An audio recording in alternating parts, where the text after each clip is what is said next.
aquí estamos en un nuevo bloque en Apuntes en el 30 de la TDA. Dijimos que íbamos a hablar de temas jubilaciones y pensiones, pérdida del poder adquisitivo. Más allá, incluso lo decíamos cuando comenzábamos el programa, de que se hizo oficial esto del bono. Lo vamos a hablar con Carlos Gallo, estoy mirándolo a él, que es referente de Seguridad Social y está con nosotros. Ya es como, nos encanta que estés con nosotros, Carlos. Bueno, muchas gracias. Es como parte del equipo de nuestro programa. Bueno, estábamos mirando esta mañana esto, bueno, ya que lo habían anunciado, se venía hablando hace ya unas semanas antes de que se hiciera oficial de la posibilidad de un bono, del aumento, y veíamos estos datos que van surgiendo a partir que se conocen los datos de cuánto va a cobrar un jubilado, por ejemplo, en el mes de junio, cómo ha ido perdiendo el poder adquisitivo cada jubilado y pensionado, de acuerdo obviamente al ingreso más o menos, pero lo cierto es que no hay una cuestión de recuperación y es como una deuda que tienen este gobierno y los anteriores también, Carlos, ¿no? Sí, tal cual, Claudia. Nosotros para encontrar el último... Siempre las jubilaciones, cuánto es la jubilación mínima, lo mismo que el salario promedio, digamos, ¿no? Es una discusión profunda de cuánto debería ser.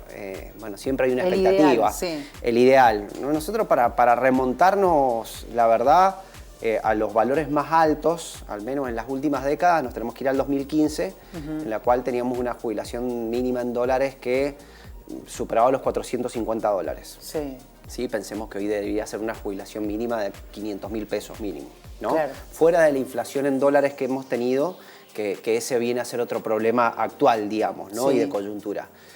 Pero el problema principal que nosotros hemos tenido en el último tiempo, no tenemos el informe, no tenemos datos de la pérdida de poder adquisitivo real hasta el mes de abril, ¿sí?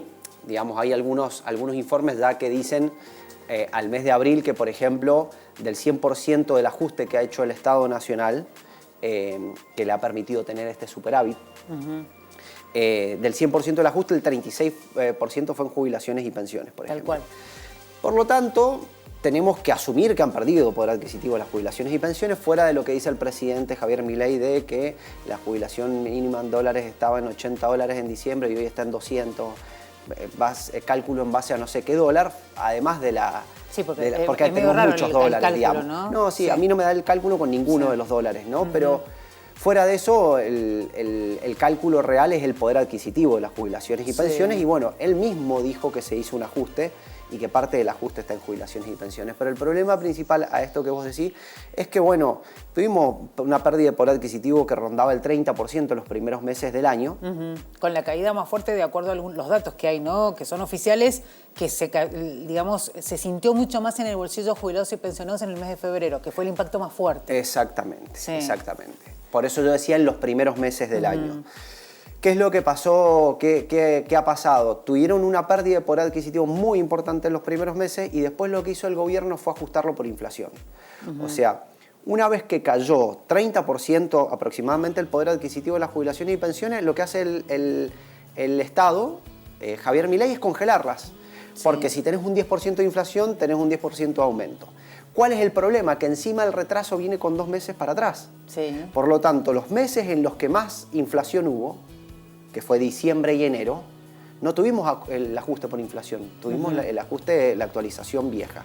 Entonces, bueno, hubo una pérdida de poder adquisitivo muy importante y el otro problema que también genera una pérdida es que la jubilación mínima, al menos, no solo tenés un aumento con 2 meses de retraso con la inflación, sino que también hay un refuerzo para la jubilación mínima que es de 70.000 pesos y está en el mismo valor desde el mes de marzo. Sí. Y ha sido confirmado el mismo aumento para el mes de junio. No eran lo mismo 70.000 pesos en el mes de marzo que en el mes de junio. Así que ahí, por otro lado... Hay otra pérdida. Ha habido otra pérdida de poder adquisitivo. Así que bueno, la verdad es que es una situación muy, muy compleja, digamos, la que están atravesando los jubilados y los pensionados en nuestro país. Han habido otras pérdidas, digamos, ¿no? Ejemplo, estaba el compre sin IVA, que les devolvía 18.800 pesos al mes de diciembre. Eso no solo que no fue actualizado, sino que fue eliminado. Existe tanto para los trabajadores registrados para los trabajadores en general, como para los jubilados, un salario directo y un salario indirecto. El salario directo de un trabajador es el sueldo y el jubilado la jubilación.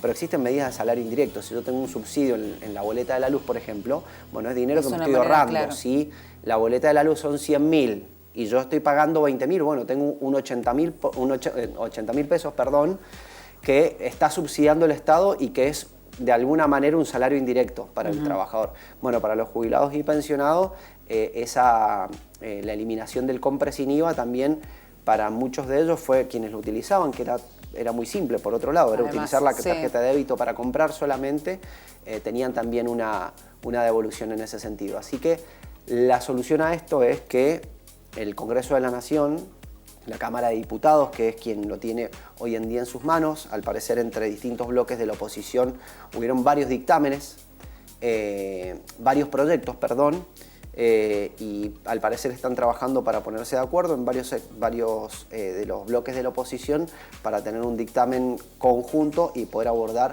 una fórmula de movilidad jubilatoria en la cual puedan ponerse de acuerdo, que por otro lado tiene que prever, en eso coinciden la mayoría, la recuperación del poder adquisitivo, digamos, ¿no? Que se perdió a principio de año. A eso quería ir, porque más allá de que se elija una fórmula, supongamos que es la mejor versión de nuestros buenos deseos, ¿no? Hay una realidad que es lo que vos decías, ¿no? Hubo una pérdida que se dio en este último tiempo, que se viene dando, pero que se incrementó y mucho en este último tiempo a partir de ese cambio abrupto que hubo entre diciembre, enero, que se sintió mucho, el tema del aumento desmedido de precios, digo. De alguna manera, ¿puede suceder, puede haber una recuperación pensando de la manera más positiva? Yo espero que el Congreso trate esto y espero, por supuesto, que esa recuperación se dé. Lo que también tenemos que ser conscientes, Claudia, es que en un modelo económico, perdón, pero voy a sacar algún apunte y algún machete, este informe que habla de datos de abril interanual, dice, por ejemplo, nosotros lo hemos hablado en algunos otros momentos, la composición de la caja, ¿sí? ¿No? Que muchas veces se dice despectivamente, pero la caja de ANSES, los fondos del ANSES, algunos lo dicen despectivamente, pero también lo nombró ayer o antes de ayer el mismo presidente Javier Milei. Dijo, si me tocan la caja voy a vetar cualquier proyecto que vote el Congreso de la Nación. Pero la recaudación del ANSES, a partir de la cual se pagan jubilaciones y pensiones principalmente, la mayor erogación por lejos que tiene el ANSES para el pago es jubilaciones y pensiones. El 80%, 85%. El resto es asignaciones universales, salario familiar, progresar y demás prestaciones. Pero las jubilaciones y pensiones se paga a partir aproximadamente la mitad de aportes y contribuciones de trabajadores y la otra mitad de recursos tributarios, como parte del IVA, impuesto a los cigarrillos, impuesto a los combustibles, impuesto país, impuesto a los débitos y créditos bancarios. Entonces, pensar en una mejora cuando, por ejemplo, interanual, en el mes de abril, hemos tenido una caída del 8% de la recaudación del IVA. Sí. Hemos tenido un 18% de la caída de aportes y contribuciones, hemos tenido un 16% de la caída de débitos y créditos. Esto significa que se está desfinanciando el sistema de seguridad social. Y es una señal de la recesión económica que tiene la Argentina. Por otro lado. Ni más ni menos. Por otro lado, por supuesto, una caída brusca de la recaudación. Han salido, bueno, hace unas horas escuché que ya ha salido el INDEC, informó una caída del 8,6, si no me equivoco, por ciento de la economía, con algunos sectores más afectados como la construcción que otros. Entonces, yo creo que la discusión tiene que ser profunda en este sentido, Claudia, y lo que tenemos que ser conscientes es que están trabajando fuertemente para que esto suceda, entiendo yo, porque en el fondo lo que quieren hacer o lo que quiere hacer el presidente es que esta no sustentabilidad del sistema previsional que se pregona permanentemente se efectivice, que realmente no existan los fondos para hacer pago de las prestaciones y tener la excusa perfecta para volver a las AFJP, que es algo que por otro lado no, diría yo que no es un fraude electoral eso, porque eso lo dijo en campaña. Exactamente. Lo que sí tenemos que ser conscientes de lo catastrófico que sería para el sistema de jubilaciones. Exactamente, y lo mismo que la derogación de la aprobación tanto del paquete fiscal que se está discutiendo en el Senado como la ley base,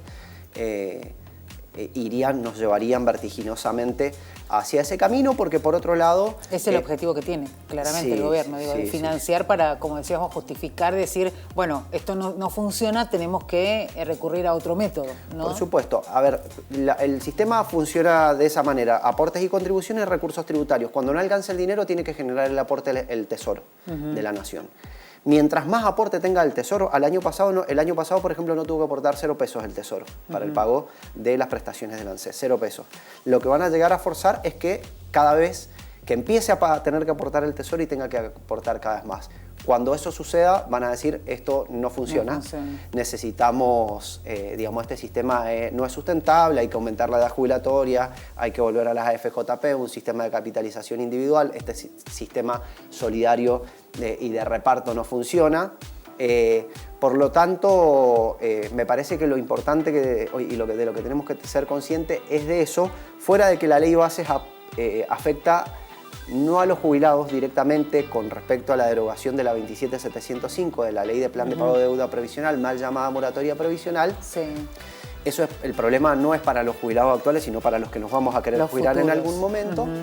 Pero por otro lado, bueno, tenemos dentro del RIGI que baja el impuesto país, que también financia el ANSES, se lo baja a las empresas extranjeras que van a venir, bueno, que generarían inversiones y que vendrían a sacarnos nuestros recursos naturales por otro lado, pero pasarían de aportar la diferencia sería de 25% que se aporta actualmente a 0%. Claro. También elimina los impuestos a los débitos y créditos que recién mencionábamos, exenciones también con respecto a aportes y contribuciones.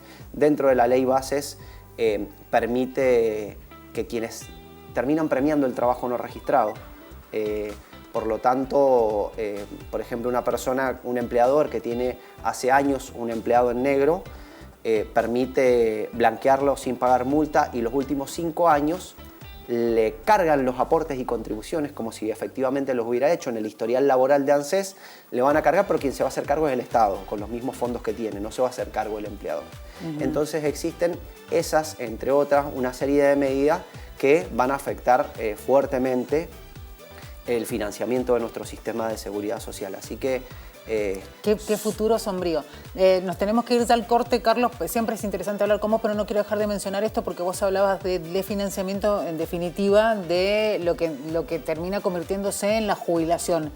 Y quería citar esto que ha sucedido, que además es un dato del Banco Central, que es la baja de 275.000 cuentas sueldo. Esto significa gente que se quedó sin trabajo. Y algunos te dicen, bueno, son contratos que se bajaron. Los contratos que se bajaron, por ejemplo, en el Estado, es gente que se quedó sin trabajo. Me parece que es serio, y con esto cierro y quiero tu reflexión, porque no estamos diciendo eso. Digo, los medios, más allá de los intereses que puede haber, nos cuesta creer que en los medios no se defienda al trabajador promedio, ¿no? Porque todos lo somos, en definitiva, y se estén ocultando estos datos, ¿no? Que los números que le dan es básicamente porque es como si en mi casa yo no pagara alquiler, no pagara luz, y bueno, voy a tener fondos para vivir o para destinarlos a otra cosa o dar los números que me gustaría dar porque básicamente no estoy pagando nada, digo, para llevándolo a lo doméstico. Y de eso no se habla, ¿no? Me cuesta entender. ¿Cuál es tu lectura? Y con esto cerramos. Bueno, sí, por supuesto que son intereses. Primero lo que quiero decir es que particularmente en la ANSES no han despedido trabajadores con contrato a plazo fijo, sino que también han despedido trabajadores de planta permanente. También para romper otro de los mitos, también, ¿no? Trabajadores de planta permanente que hicieron el concurso. Y en distintos organismos del Estado ha pasado lo mismo. En distintos organismos, por supuesto, y lugares del Estado. A mí me parece que no se puede tapar el sol con un dedo. Yo creo que hay datos que son elocuentes. Vos nombraste otros, seguramente se nos van a escapar algunos otros datos de los que hoy en día están circulando. A mí me parece que por supuesto hay intereses detrás de esto, como también detrás del RIGI, que está en la ley base, y como por supuesto también hay intereses detrás del financiamiento del sistema de seguridad social. A la banca privada internacional, que fueron los dueños de las AFJP, por supuesto que fue un negocio jugoso para ellos, y ellos tienen intereses en volver. Bueno, es la operación de las corporaciones dentro de los distintos espacios de poder. Los medios de comunicación claramente son un espacio de poder, el Congreso de la Nación es otro, y hay muchísimos, y operan para que eso suceda. Lo que tenemos que entender es que esta ley base, el paquete fiscal, el desfinanciamiento del sistema de seguridad social, la pérdida de empleo, beneficia a muy poquitos. Son muy poquitos. Decían que el blanqueo de capitales del gobierno de Mauricio Macri, lo escuché ayer y lo decía un senador, Lustó, del radicalismo, benefició al medio por mil de la población, no al 1 por mil, no al 1%, no al 1 por mil, al medio por mil. Benefició el blanqueo de capitales. Este blanqueo es más brusco todavía que el que tuvo el gobierno de Mauricio Macri. Son medidas que permiten que tengan más dinero quienes más tienen y que en detrimento de la diferencia. Y lo que tenemos que tener en cuenta, Claudia... Cero derrame, ¿no? Es solamente para una mínima porción. Y que tenemos que entender también que es un problema del mundo, digamos, ¿no? Desde hace décadas al día de hoy, el problema que tenemos en el mundo, incluso hay medidas que han tomado algunos gobiernos en el mundo, que es pedirle, incluso hay algunas noticias que decían que algunos empresarios de algunos países muy desarrollados han pedido que les cobren más impuestos. Yo leí algunas noticias. Sí. Bueno, yo creo que es el miedo a que todo vuele por los aires, entonces no. ¿Por qué desconfiar, digamos, de la solidaridad de esos grandes empresarios? Pero bueno, si no, también será por miedo que el problema venga por otro lado. Pero mayor. El problema que existe en el mundo es que cada vez hay mayor desigualdad. Y bueno, sucede en muchos casos que también hay hay personas que piensan que bueno, la solución, ven el enemigo en el que está en el mismo estatus social o un poquitito más arriba o un poquito más abajo. Y bueno, la verdad es que es el que cobraba o el que cobra el plan con un empleado municipal. Yo presencié algunas de esas discusiones, ¿no? Un empleado municipal ganando a valores de hoy 90.000 pesos por mes por un trabajo registrado, tal vez un recolector de residuos, y una persona que cobraba un plan y encontrando el enemigo en un par, además, ¿no? Exactamente. Cuando, bueno, mientras tanto, quienes blanquean dinero se les está permitiendo blanquear sin dejar un peso en Argentina, y personas que no dieron explicación por absolutamente nada. A una persona que se quiere jubilar no le quieren hacer una moratoria. El plan de pago de deuda previsional se lo quieren derogar. Sin embargo, le hacen moratoria, no moratoria, le sacan los impuestos directamente. Moratoria en cero es como regalar una jubilación, cosa que no existe en Argentina. Quienes se jubilan o tienen los 30 años de aporte o hacen un plan de pago para cancelar los años que les faltaron, y sin embargo, a quienes han fugado dinero del país, que no lo fugaron, no explicaron por qué, no tributaron, y que en general cuando suceden esas cosas se presume que detrás de eso está la ilegalidad. Por lo tanto, trata de personas, narcotráfico y algunas otras cuestiones que son las que nos terminan afectando directa e indirectamente a toda la sociedad y a quienes les ponen el cuerpo. También hay muchas veces discusiones con respecto a las paritarias y demás. Bueno, que también se calcula cuando hay un paro cuánta pérdida le generó. Entonces los trabajadores generan ganancia. Está claro que sí. No es solo de los cracks, de los números y de las grandes ideas que se genera rentabilidad. Los que le ponen el hombro todos los días para hacer que el país, en este caso, funcione, generan ganancias y la verdad es que también acá los números hablan de la pérdida de poder adquisitivo, no solo de los trabajadores en general, sino del Estado. Bueno, muchísimas gracias, Carlos. Siempre un placer hablar con vos y bueno, será hasta cualquier momento. Por supuesto. Muchas gracias. Carlos Gallo con nosotros, nos vamos a ir a la pausa. Este referente de seguridad social, que bueno, lo tenemos aquí, casi que le decimos a la gente, es parte nuestra, porque cada vez que lo llamamos viene y nos saca todas las dudas y es muy accesible. Nos vamos al corte, enseguida regresamos.